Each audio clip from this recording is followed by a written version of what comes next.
Welcome to Audit the Audit, where we sort out the who and what and the right and wrong of police interactions. This episode covers tenant authority, private property, and the fighting words doctrine, and is brought to us by Honest Citizens channel. Be sure to check out the description below and give them the credit that they deserve. Before we dive into the interaction, I want to give a big thanks to the sponsor of this episode, Surfshark. We all know that VPN services can help to protect your privacy and ensure that all of your identifying information is kept safe. But VPNs like Surfshark offer their users so much more than digital security. Online businesses know how affluent their customers are, what devices they use, and what they're willing to pay. That's why people from different countries see different prices for digital products and services. With Surfshark, you can avoid price discrimination for flights, car rentals, hotels, and more by hiding your location and identity online. A Surfshark subscription is totally unlimited, which means that you can use it on as many devices as you like, and even on all of them at once. No other VPN service offers that much accessibility. Right now, Surfshark is offering the ATA community an 83% discount with an additional 3 months completely free. With 24-hour customer service and a 30-day money-back guarantee, you have absolutely nothing to lose. So click the link in the description to claim your exclusive offer now. Thanks again to Surfshark for sponsoring this episode. On May 5th, 2020, Investigator Jefferson and Investigator Bailey of the Jonesboro Police Department in Arkansas were conducting surveillance on an apartment in the Breckenridge apartment complex. Shortly after parking at a vantage point across from the apartment they were watching, Trent Goddazaro, a resident of the complex, confronted the officers. Hi. I don't know, you tell me. What's going on? Then can you move along, please? No, can you please move along? This is private property. I live here. Yeah, as a matter of fact, I'm a tenant that gives me landlord capabilities. Could you please exit my driveway? Then bring out a sergeant right now. Bring out a sergeant right now.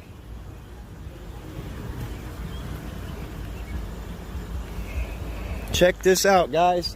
I got some crazy people now thinking.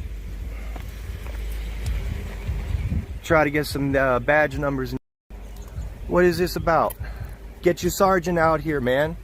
You're on my property.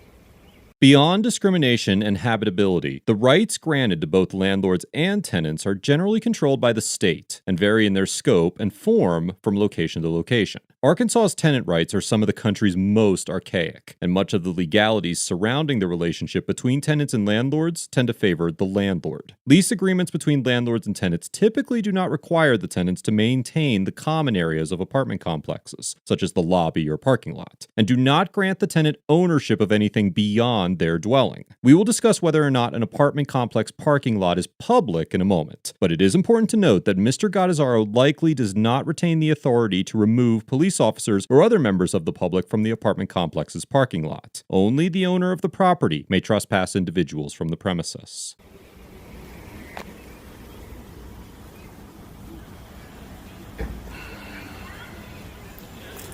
Sirs, I need your names and badge numbers. I'm gonna have to report this. Nah, man, they on my driveway. I live here. I don't need no police around here. Listen to your sergeant. Your sergeant's going to tell you you can't stand here. You could go on the road over there, but you can't stand here. Go tell my girlfriend to call Miss Carla. They're doing it again. Call Miss Carla? Yeah, tell Barbie to come out here, call Miss Carla. They're on my property. They have no reason to be here. They need to leave. They could go on the road where it's public, but this is my driveway. I live here. People live here. You don't have a right to be here. You need to go onto the road, sir. You need to go onto the road, sir.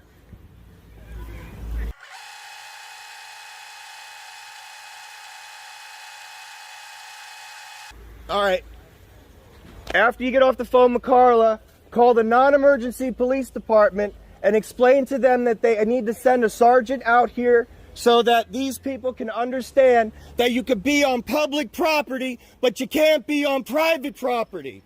Although an apartment complex is private property, that does not necessarily mean that it is not open to the public. Many courts have addressed the notion of whether apartment complex parking lots are open to the public. But in the 2012 Idaho Court of Appeals case of State versus Martinez-Gonzalez, the court compiled a meticulously thorough explanation of private property open to the public and drew upon the conclusions of over 10 different courts from all over the country. While examining whether driving under the influence of alcohol is illegal in an apartment complex parking lot, the court considered whether the parking lot is otherwise closed to the public by the presence of physical barriers, posted signs, limited access, or consequences for entry, and noted that the general public does not mean everyone is welcome on the property all of the time, but simply means an indefinite and undefined group of people may enter the property. The court noted that unless a property clearly excludes the public through the use of signage, gates, or some other measure of privacy, then it is likely considered open to the public. The court acknowledged that the consensus among the case law is that where an area is available to more than a markedly few number of individuals, it is considered open to the public, unless there is a very clear indication of an intent to keep the public out. The Idaho court concluded that while it should be examined on a case-by-case basis, the parking areas of apartment complexes are generally considered open to the public, which would grant the Jonesboro officers the ability to enter the complex without the express permission of the property owner. It should also be noted that Arkansas Statute 16-81-108 may also grant the officers additional authority to enter the complex by stating that state and local police are authorized to enter upon the parking areas of private business establishments and to discover, investigate, and effect the arrest of persons thereon violating any state or local law to the same extent as if the person or persons were upon the public streets or highways. Considering that the officers were conducting surveillance while awaiting a search warrant, it is likely that Code 16-81-108 would grant them the authority to enter the apartment complex. But the language of the code is relatively vague in defining the phrase private business establishments, and a court would have to determine whether an apartment complex would be subject to the code. Nonetheless, without the property owner explicitly trespassing the officers from the parking lot, they are well within their authority to enter the complex, especially if they are attempting to effectuate an arrest on a suspect.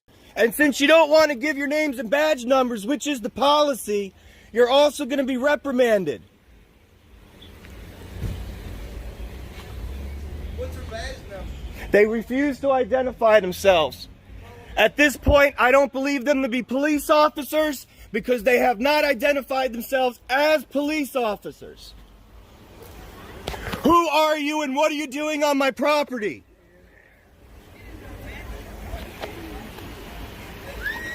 Who are you and what are you doing on my property? So check this out, fellers. I ain't gotta leave my porch for this, do I? I ain't even gotta leave my front porch. Where are you doing on my property?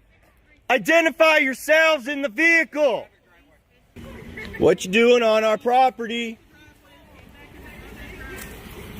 We've contacted the landlord. The landlord does not agree with you being here. She lives in Truman. If she has to come here and trespass y'all, you're gonna be in some serious. Come on, man, get them off the property. There's no reason for them to be here. They told me they have no reason to be here. Please tell them to leave. Yes, or at least go on the proper place where it's the public area. That's all we're asking. You're going to jail for disorderly conduct. For what? Put your hands behind your back. Mr. Gottazaro and one of his neighbors were both placed into handcuffs and taken to jail. The officers informed Mr. Gottazaro that he was being arrested for cursing in public. It is well established that using vulgarities is protected under the First Amendment, particularly when voicing an opinion at or to a government official. In the 1942 Supreme Court case of Chaplinsky versus New Hampshire, the court narrowed the scope of the First Amendment's protection of free speech and established the doctrine of fighting words, and defined them as words that, quote, by their very utterance, inflict injury or tend to incite an immediate breach of the peace. In the 1949 Supreme Court case of Terminello versus City of Chicago, the court further clarified that fighting words are words which produce a clear and present danger, but words which invite dispute and cause unrest are protected. In the 1989 case of Texas versus Johnson, the Supreme Court redefined the scope of the fighting words doctrine to mean words that are, quote, a direct personal insult or or an invitation to exchange fisticuffs. In the case, the court held that the burning of a United States flag, which was considered symbolic speech, did not constitute fighting words. In 1992, the Supreme Court found that the, quote, First Amendment prevents government from punishing speech and expressive conduct because it disapproves of the ideas expressed, in the case of R.A.V. versus St. Paul. Even if the words are considered to be fighting words, the First Amendment will still protect the speech if the speech restriction is based on viewpoint discrimination. Subsection 3 of Arkansas's disorderly conduct law, Code 5-71-207, states that a person commits the offense of disorderly conduct if, with the purpose to cause public inconvenience, annoyance, or alarm, or recklessly creating a risk of public inconvenience, annoyance, or alarm, he or she in a public place uses abusive or obscene language, or makes an obscene gesture in a manner likely to provoke a violent or disorderly response. This code is structured around the fighting words doctrine, and simply cursing in public does not meet the standards set forth by the Supreme Court to justify an arrest. The Jonesboro officers are misrepresenting the authority of Code 5-71-207, and their arrest of Mr. Gattazaro is likely invalid. Nevertheless, Mr. Gattazaro and his neighbor were both arrested and officially charged with disorderly conduct, and Mr. Gattazaro was additionally charged with resisting arrest. Following the arrest, Mr. Gattazaro was released from jail after approximately 6 hours and claims to have suffered from pancreatitis as a result of the officers taking him to the ground. Mr. Gattazaro's case is still ongoing, but he did tell me that he filed formal complaints against all of the officers involved and retrieved the body camera footage and reports from his arrest. He also said that he wants to file a civil suit against the officers, but does not have the financial means to do so.